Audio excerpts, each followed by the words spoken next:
আপনাকে হালুয়া রুটি খাওয়ার জন্য বসানো হয় নাই।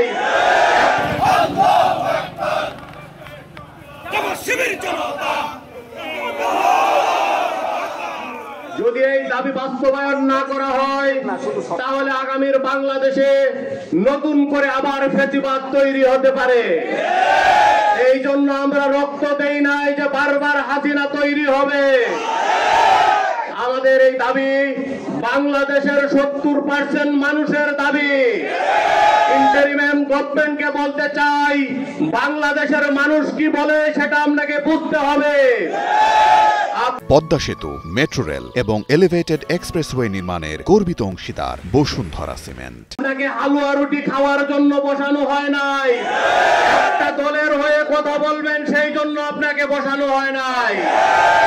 বাংলাদেশের মানুষ আর এক দুইটা দলের উপর নির্ভর করে না। আমাদের পালস বুঝতে হবে, জনগণের পালস বুঝার অনুরোধ করতেছি। সেই সাথে সাথে আমরা মনে করি আমাদের এই যে যৌক্তিক দাবি, জুলাইয়ের আইনি ভিত্তির মাধ্যমেই আগামী ফেব্রুয়ারিতে একটি সুষ্ঠু নির্বাচন দিতে হবে।